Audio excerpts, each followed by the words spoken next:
Hey, what does a big worm represent in the ecological system? Is it a snake? Is it an eel? What is it? And why do bass tend to feed on these or react to these well in the summer? There's a couple theories on that. I'm not real sure. On the Tennessee River, I see lampreys, small lampreys, about the size of a big worm. For years in deep water, we have caught bass with big Texas rigworms. And one of the things that happens in the summer, as water temperatures rise, so does the bass's metabolism. But the one thing it has to do, it has the need to feed. So a bigger bait is what this fish is going to go after, because as the metabolism rises, its ability or its want to chase diminishes. That's why when in the post-spawn period, that's why a 6XD, a 5XD, a 10XD, a big plug is great. As soon as those fish move offshore from spawning, moving baits are great. Water temperatures are below that magical 85 degrees. But around 85 degrees, they don't chase that big plug as much anymore. So then I have to find alternate ways to catch these fish. A big worm is that alternate way. Two ways I like to fish this. In the summertime, I want to use just a simple Texas rig with this big worm. This is a big Zeus worm, and a big worm that we have with a big ribbon tail. An anaconda is another big profiled worm. A thumper is another profiled worm, that big giant profile. But I want, in the summertime, I want that slip sinker to be free sliding when I'm fishing offshore. Because as that worm falls to the bottom, it separates from your sinker and it looks like a little something running from something a little bit bigger. You create this competition look, and fish are curious, they come to it. The key to that summertime fishing with a big worm is cover.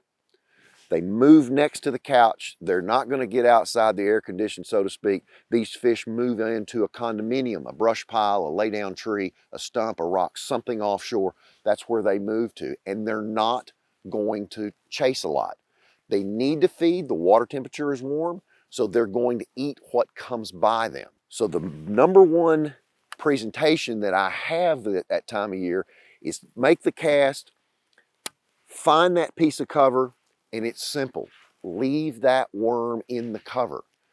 I really try to get the worm over the piece of cover so I can lift it up 6 inches, let it go back down 6 inches.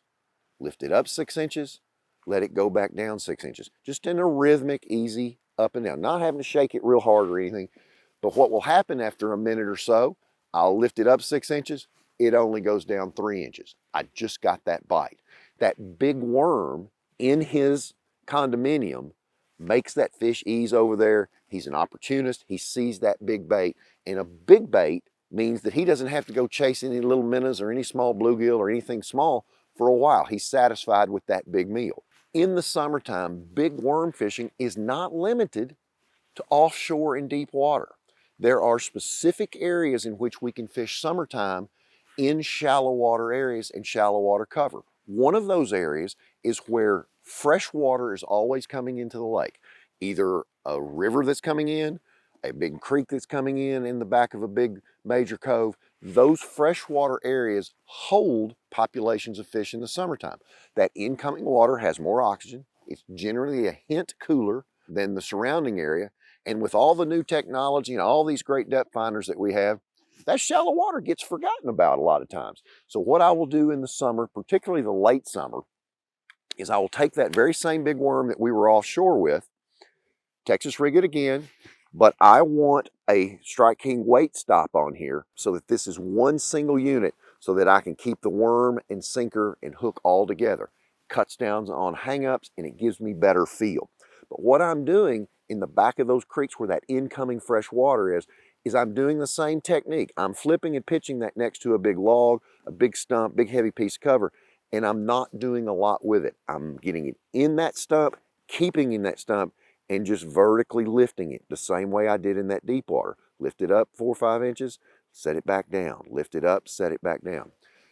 In that hot water, it's uniform, whether it's deep water worm fishing or shallow water worm fishing.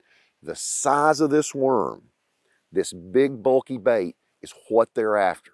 They're looking for the biggest easy meal they can get, and a big worm is a great way to go in the summertime when the water's hot and the fish are big.